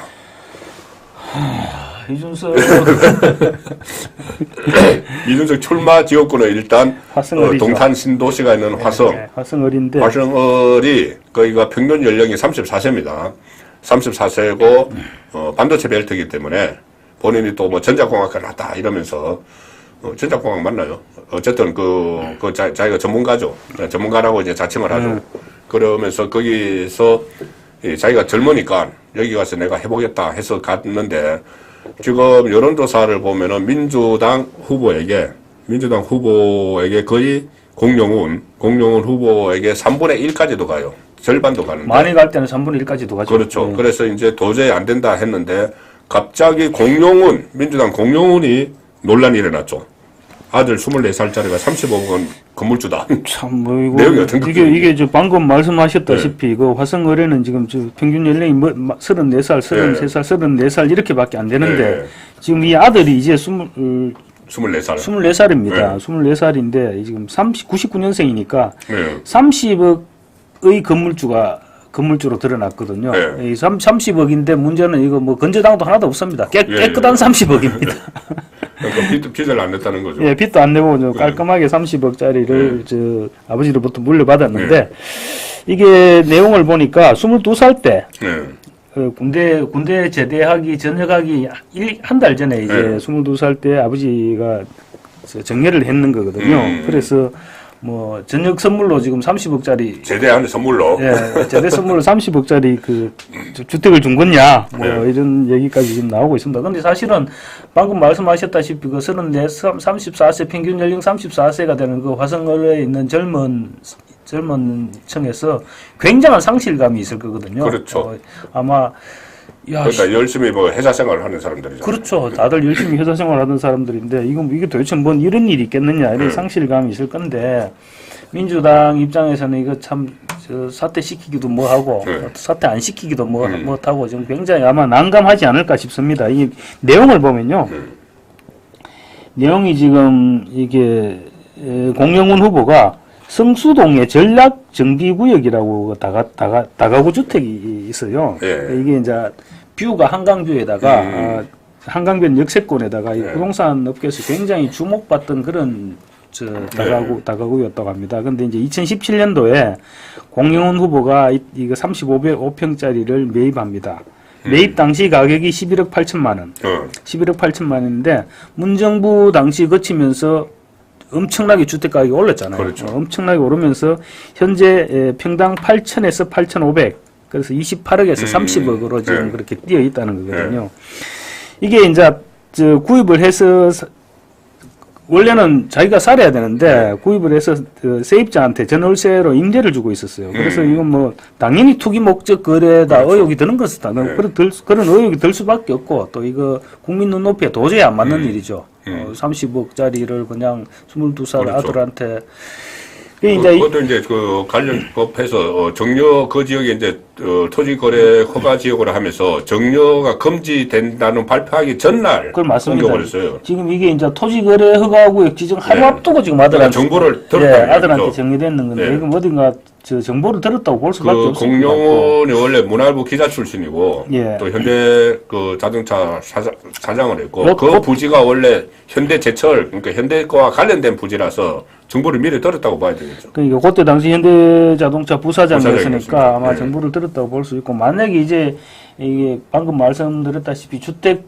거래 제한 하루 전에 이거 정리가 됐는데 만약에 그 하루 지나면 허가구역이 지정돼 버리면 이거 실거주를 안 하면 이거 그렇죠. 정리를 못하게 돼 있습니다. 매매나 정려나 이거 실거주가 아니면 못하게 돼 있거든요. 그래서 뭐 꼼수 정려다 뭐 당연히 뭐 이런 의혹이 들 수밖에 없는 것이죠.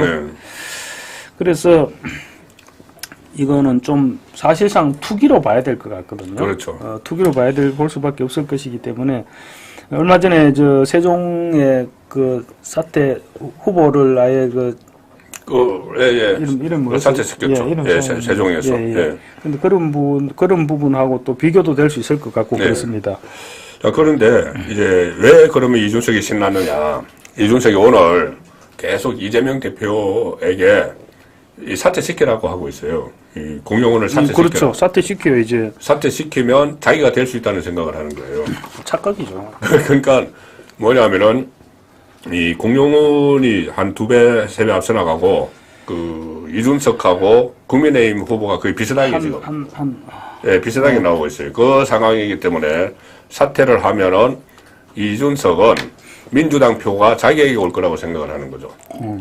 이 공용원에게 갔던 민주당 표가 자기에게 올 거라고 생각을 하고 만약에 사퇴를 안 시키더라도 이게 공용원이 이 논란으로 표가 빠지면은 이게 또 이준석에게 갈 수가 있죠. 왜냐하면 이게 국민의힘 후보에게는 안 갈 거 아니에요. 자, 그런 상황이라서 침몰하던 이준석이 갑자기 생기가 돋았다. 뭐 이렇게 보이는데 과연 그렇게 될지. 오늘 공용훈 후보가 또 반격을 했습니다. 이준석에게 너도 4년 전에 비해서 재산이 한 10배덕이 늘었는데 그거 뭐냐 이렇게 이야기를 했거든요. 저도 깜짝 놀랐습니다. 이준석 재산 규모 보고. 그러니까요. 재산이 4년 전에 3억 8천만 원이었는데 이번에 19억 2천만 원이다. 그러니까 갑자기 그러니까 15억 정도가 증가했는데 이 사람이 특별한 직업도 없었는데 또 무슨 재산이 저렇게 많지 싶어 깜짝 놀랐는데 그러니까 공용훈 후보 입장 측에서는 후보 측에서 볼 때는 이준석이가 평소에 코인 얘기를 많이 했잖아요. 코인에서 선거 3번 할 돈 마련해놨다고 그렇죠. 3번 할 돈 마련했다 했으니까 그쪽 입장에서는 이준석 후보 코인에서 이게 돈 이렇게 번 것 아니야? 이렇게 당연히 의문을 가질 만했죠. 코인도 정상적으로 한 게 아니고 김남국 의혹처럼 뭐 여러 가지 또 뭐 정보를 입수했다든가 그럴 수가 있다는 이심이죠. 근데 또 뭐 결국은 오히려 대치기를 당했습니다. 이준석 대표 보니까 3억짜리 아파트 근데 아파트를 재건축하면 이렇게 올라가는 모양이죠. 그래서 이제 그 해명이 3억짜리를 재건축해서 10매덕이 됐다고 하는데 그거 좀 납득이 안 가. 저도 언뜻 보기에는 3억짜리 재건축했는데 어떻게 그렇게 10억이나 되나? 그걸 재건축하는데 시간이 상당히 오래 걸립니다. 오래 걸리는데 어제는 자기 이제 그렇게 해명을 하고 있으니까 이게 또 이 진실 공방으로 갈 수가 있죠. 진실 공방으로 가게 되면은 이준석도 곤란해지기는 지금 마찬가지다. 코인 이야기가 나왔으니까 김남국도 지금 15억 원어치 코인을 뭐 보유를 하고 있는 게 또 들통이 났죠. 들통이 난 게 아니고 재산 신고한 거니까. 코인 김남국 선생 역시 참 이거 지난번에 그때 저 민주당 탈당하기 전인가 그때 코인 다 처분하겠다 이렇게 얘기했던 걸로 저 기억이 되는데 전혀 처분을 안 했더라고요.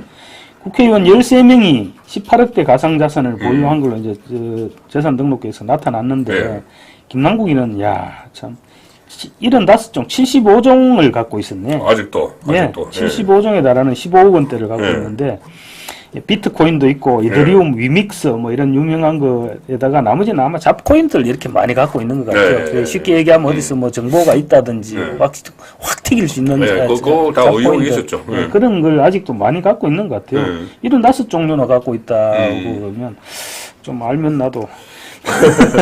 그런데 이게 문제가 있는 것이 본인이 그러면 이제 코인을 그때 매각을 하겠다고 했을 때는 이게 자기 이제 순간적으로 위기에서 모면하고자 그렇게 했으면 이제 국민에게 거짓말한 거잖아요. 그렇죠. 국민에게 거짓말한 거 더하기 지금 그때 민주당에서 아직 그 당적을 가지고 있을 때 민주당에서 그 이제 조사를 하고 나서 그 코인을 팔으라고 하니까 판다고 했거든요. 근데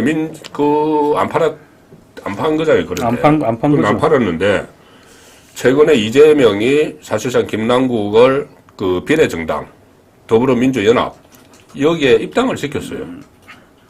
입당을 시켜서, 나중에 이제 선거가 끝나면은 합당을 해서, 그럼 민주당에 복당하는 거죠. 자연스럽게 이제 민주당적을 다시 민주당적을 갖게 되는 거죠. 그러니까, 이재명의 민주당에서 그것을 팔아라 했는데, 안 팔고 가지고 있었으면은 민주당도 속인 건데, 그 김남국을 다시 이제 민주당에 복당시키기 위해서 이런 절차를 밟고 있는 거니까 그러면은 이재명은 왜 김남국에게 그렇게 이 정치적으로 이렇게 뭐 면죄부를 주고 할까?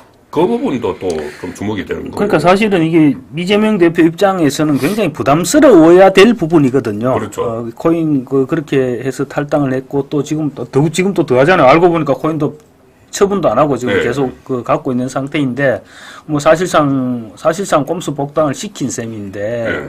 왜 이렇게 해야만 했을까? 좀 그런 부분들이 있죠. 지난 대선 과정에서 수행을 하면서 수행 실장을 했죠. 수행 실장만 했던 게 아니고 그때 뭐 나중에 오프라인 뭐 지원 온라인 지원 담당 뭐 이런 그러니까 것도 뭐 있어요. 그때도 코인 얘기가 나오면서 이게 혹시 뭐 대선 자금으로 사용됐던 게 상당히 아니냐 이야기가 뭐 많이 그런 얘기들이 굉장히 많이 있었었는데 뭐 이렇게까지 감사 않는 거 보면 또 뭐 의혹을 제기하는 쪽에서는 또 의혹을 제기할 수도 있는 부분이죠. 그리고 김남국 이 수사가 완전히 종료된 거 아닙니다. 수사를 그때 FIU에서 이 검찰에 수사 의뢰를 했는데 그거 아직 끝나지 않은 걸로 알고 있어요. 그래서 이제 이런 문제도 있는 상황에서 여전히 김남국은 15억 원어치 코인을 보유를 하고 있었다. 자, 총선 판읽기를 한 15분 남은 시간 동안 해볼 텐데 지금 여러 가지 여론조사가 나오지 않습니까? 네네. 그런데 가장 주목이 되는 것이 아무래도 오늘 공식 선거운동 시작됐는데 이재명은 자기 지역에서 묶여 있었어요. 인천 계양을 여론조사가 지금 들쑥날쑥하죠.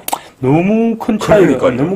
나가지고 이 한국갤럽 조사에서는 46대 42, 리서치에서는 50.5 대 37.5. 이 너무 큰 차이가 나거든요, 예. 지금. 이게 그래서 이게 도대체 어떤 차이일까? 예. 갤럽은 일단 전화 면접 조사죠. 아니 이번에는 예. AR에서는 전부 안 하기로 했어요. 전부 지금, 전화 면접. 그럼 리서치도 지금 전화 면접. 전화 면접합니다. 예. 근데 이제 그 조사 시점도 보니까 하루밖에 차이가 안 나는데 이렇게 큰 차이가 난다는 것은 이게 여론조사 부실의 문제인지 그래서 일단 요즘 여론조사 업체가 너무 과부하를 많이 받고 있는 것 같아요. 많이 받고 있긴 하죠. 예, 엄청나게 조사가 실시가 되니까. 근데 이제 이런 부분도 있는 것 같더라고요. 예를 들어 가지고 지난 부산 얘기인데 지난번에 이제 18일부터 19일까지 부산 일보하고 부산 MBC가 예. 그때 한국사회여론연구소 의뢰해서 여론조사를 실시했는데 예. 부산 연제구에 예. 국민의힘 김희정 전 장관 그리고 이거는 그 진보당으로 단일화가 됐거든요. 예, 민주당하고 노정현 후보라고 진보당 노정현. 단일화가 됐는데 그 여론조사에서 김희정 38.3이고 그렇게 노정현 47.6으로 나왔거든요. 이 전부 다 깜짝 놀랐는데 그 뒤에 다시 여론조사를 했다는 얘기는 제가 아직 못 들어봤는데 어쨌든 이 이념 성향을 뭐 그때 당시에 조사했던 그때 조사하면 왜 뭐 진보 몇 명 보수 몇 명 이렇게 쭉 나오지 않습니까? 그렇죠. 예. 그거를 보니까 이 연재에서는 진보가 그때 500명인데 진보가 147명, 중도가 171명, 보수가 128명이더라고요. 이렇게 돼 있는데 근데 그때 당시에 9개 지역구를 했었거든요. 네. 다른 지역구를 제가 살펴보니까 진보가 제가 좀 전에 147명이라 그랬죠. 네. 다른 지역은 진보가 많은 데가 122명이었어요. 그리고 보수가 지금 아까 그 연재는 128명이었는데 다른 지역에는 보니까 다른 지역구에는 보수가 많게는 192명까지 잡혀 있더라고요. 예. 이런 부분들이 그러니까 표본 자체가 연재에는 진보가 훨씬 많았던 거죠.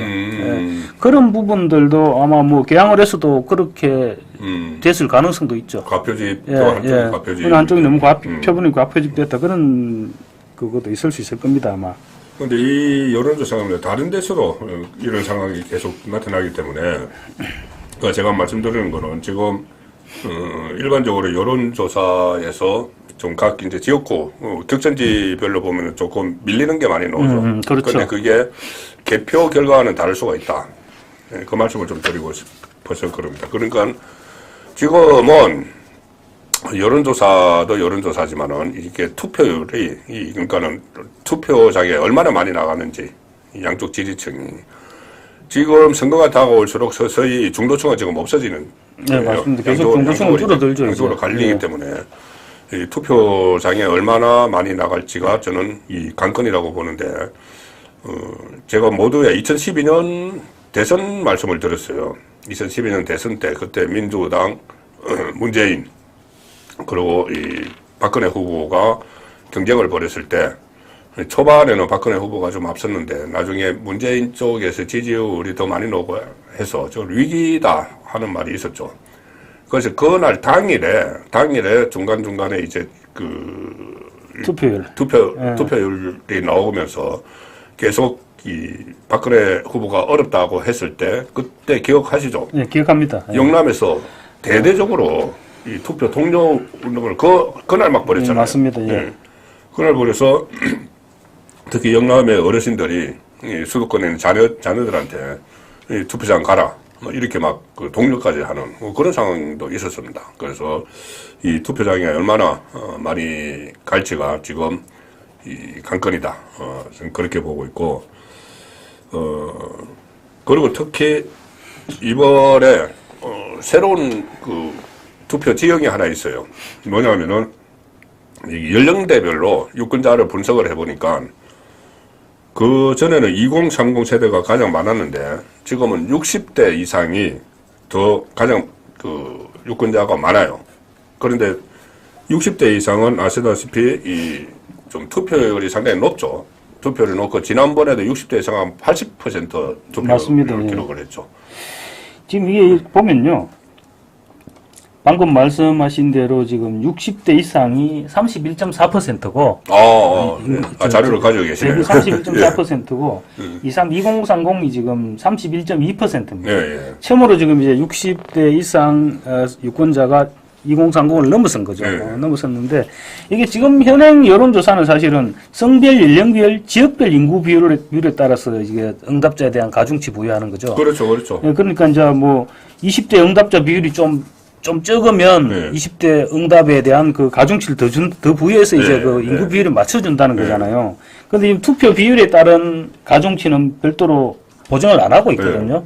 그런데 방금 말씀하셨다시피 실제 연령별 투표율에서는 지금 60대 이상이 훨씬 높고 한 20% 이상 높아요. 그렇죠. 지금 21대 총선에 보면 60대 투표율이 80%, 70대 이상이 78.5%거든요. 근데 20대는 58.7%, 30대는 57.1%, 40대는 63.5% 이런 식이 돼요. 한 20%가 차이가 나요. 20%가 차이가 나는데 지금 한국 갤럽 기준으로 볼 때 지난 19일부터 21일 여론조사에는 제가 한번 뽑아봤거든요. 뽑으니까 정당 지지도는 지금 국민의힘이 34, 민주당이 33 이렇게 거의 뭐 박빙입니다. 박빙인데 60대에서는 민주당이 30%, 국민의힘이 47%, 1.5배를 넘었습니다. 70대 이상에서는 민주당이 19%, 국민의힘이 64%입니다. 그 3배 이상 높았거든요. 리얼미터도 마찬가지입니다. 70대 이상에서는 28.9% 대 58.3, 국민의힘 지지가 2배 이상 높았어요. 그래 이런 거로 볼 때는 지금 여론조사는 아까도 말씀드렸지만 이거 성별, 연령별, 지역별 인구 비율 그 부분만 보정을 하는데 이게 투표율을 보정을 안 하고 있거든요. 그래서 실제 투표를 했을 때는 지금 그러면 지금 현재 나오는 여론조사하고 좀 달라질 수도 있지 않겠느냐. 뭐 이런 국민의힘 측에서는 그런 기대를 하는 것이 당연하지 않을까 싶습니다. 그렇죠. 그리고 또 어쨌든 그걸 기대만 하지 말고 그거를 뭐 실행을 해야 됩니다. 실행을 해서 어쨌든 투표장에 많이 나오시도록 해야 되는 것이고. 근데 이게 이제 전통적으로 쭉 봤을 때 보수층에서는 그래도 싫다 해도 투표를 하러 나가는 경향이 많았고 진보 좌파 진영에서는 보기 싫으면 투표장에 아예 안 나가버리는 그런 경향이 많은데 이번에 이제 조국 신당이 하면서 이제 조국 찍으러 간다면 실제로 갈지는 모르겠습니다만 그래서 지금 투표 좀 더 나올 것이다 이래 얘기를 하는데 그래서 투표율이 낮으면 보수 정당에서 유리하고 투표율이 높으면 진보 좌파에서 유리하다. 그래서 이해찬 대표도 지금 계속 얘기하는 게 투표율이 관건이다. 투표율이 65%만 나오면 우리가 또 지난번처럼 이길 수 있다. 21대 총선에서 투표율이 66.1%인가 이래 나왔었거든요. 그래 나와서 민주당이 뭐 180석 이래 먹었는 건데 그래서 지금 자꾸 자기들은 투표율이 높아야 된다 지금 그렇게 지금 계속 얘기를 하고 있습니다. 근데 이제 방금 말씀하신 대로 저 노인청 우리 뭐 보수 그쪽에서는 싫다 해도 또 끝에 찍으러 갑니다. 찍으러 이제 가셔야 되는데 네. 지금 여기 댓글에서도 지금 비례대표 투표를 어느 쪽에 하느냐 이것을 놓고 굉장히 이제 경론을 벌이시고 계시는데 그러니까 뭐 지역구는 다 2번인데 비례대표를 4번이냐 8번이냐 이 자유통일당 이 경론을 벌이고 계시는데 글쎄요 제가 뭐 어떤 입장을 드리기보다는 어쨌든 이렇게 뭐 자유롭게 이렇게 토론을 하셔서 한쪽으로 좀 결론을 좀 내시는 게 그리고 어쨌든 분열이 되면 안 된다. 왜 그러냐면은 이게 이 선거가 이번 총선이 정말 지면은 큰일 난다 싶은 게 일단은 이 종북 세력 그다음에 개당 유포 세력이 또 진보당이 대거 들어옵니다. 진보당이 벌써 지역구에서 한 2명 정도 더 들어올 수가 있어요. 맞습니다. 비례대표 3명 들어가 있고 그러면은 이석기 같은 사람이 일단 5명 들어온다는 거예요. 거기다가 더 큰 문제가 조국입니다.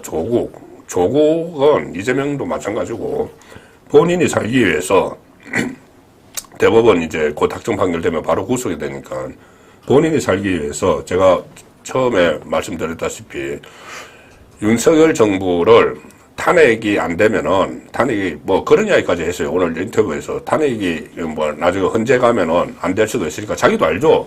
자기도 뭐 그래도 뭐 대학 법학과 교수라고 뭐 그거 하고 있는데 뭐 어쨌든 엉터리긴 하지만은 그러니까 탄핵이 헌재에서는 안 될 수가 있으니까 레임덕을 만들어야 된다. 데드덕을 만들어야 된다. 이 이야기를 하거든요. 이게 얼마나 이게 위험한 이야기인가 하면은 레임덕은 뒤뚱뒤뚱 걷는 오리잖아요. 그러면 데드덕은 아예 죽은 오리예요. 그러면은 윤석열 정부가 레임덕 이야기를 많이 하지만은 정말 데드덕 그러면 죽은 정부가 되잖아요. 그런데 탄핵은 못한다. 그러면 죽은 정부 상태에서 가는 거예요. 나라 망치겠다는 얘기죠. 나라 망치겠다는 이야기죠. 사실은 아니고 아마 지금 총선이 끝나고 나면 만약에 좌파에서 과반에서 한 석이라도 더 먹으면 거의 뭐 식물 상태로 몰아갈 겁니다. 그렇죠. 아무것도 지금까지도 사실은 윤석열 정부에서 처리하고 싶은 법안 처리했는 게 지금 얼마나 됩니까? 거의 못하고 있죠. 거의 10% 정도 이래밖에 안 되는 것 같은데 제가 정확한 수치는 모르겠습니다. 만약에 이번 총선에서도 좌파들이 과반을 넘긴다? 그러면 이제는 아예 법안 처리 한 건도 못할지도 모릅니다. 이제 국회에서 또 정말 법안 처리도 하나도 못할 뿐더러 그렇게 되면은 법원에서 눈치를 보겠대요. 법원에서 이 두 사람 이재명, 조국 이 두 사람을 단죄를 해야 되는데 오늘 그 한동훈 비대위원장이 또 어떤 이야기를 했냐면은 이재명, 조국을 유죄가 확정돼서 감옥 가기까지 3년이 너무 길다는 이야기를 했어요. 3년이 너무 길다.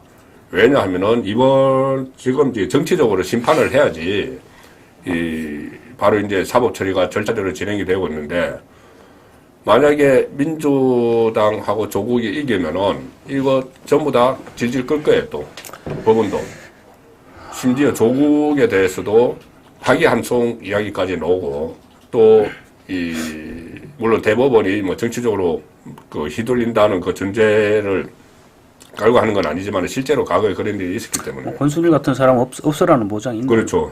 그리고 이재명도 마찬가지고 그래서 지금 이 전선을 딱 제대로 잡았다고 저는 봅니다. 한동훈 비대위원장이 2조 심판, 이재명 조국 심판 그리고 저기서 계속 정권 심판하니까는 정권 심판은 무슨 2조 심판 이렇게 이야기를 하는 것은 제대로 전선을 잡았다고 보기 때문에 저는 그냥 말로만 투표장에 나가자 이렇게 국민의힘도 그렇게 할 게 아니고 정말 좀 더 적극적으로 투표장에 나가야 되는 이유를 좀 설득을 하고 홍보를 하는데 주력해야 될 시점이 아닌가 싶습니다.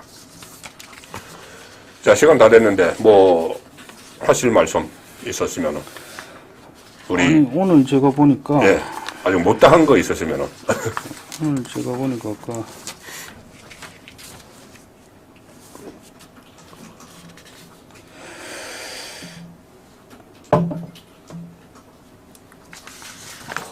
빼먹은 게 있었는데 어디 간지 모르겠네.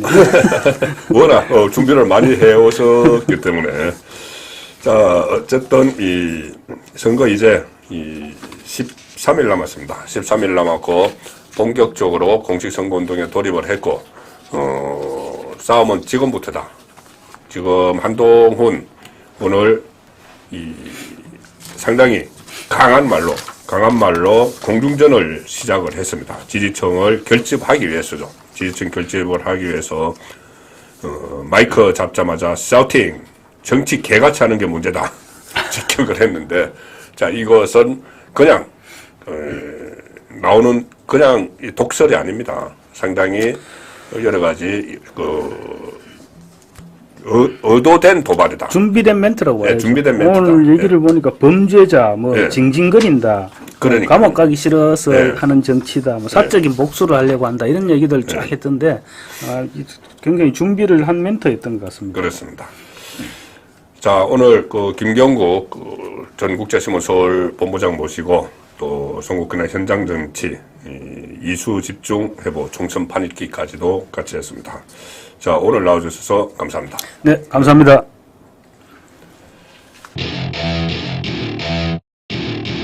Welcome to my party, we're just getting started. A life is a dream or a nightmare scarring. Hand me a drink, cause I think I'm going all in. Get me a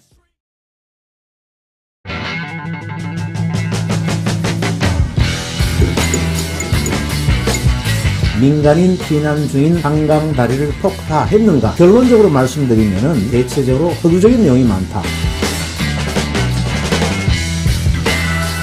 그래서 0%대 성장이 예측되는 이런 상황을 빨리 막아야 된다.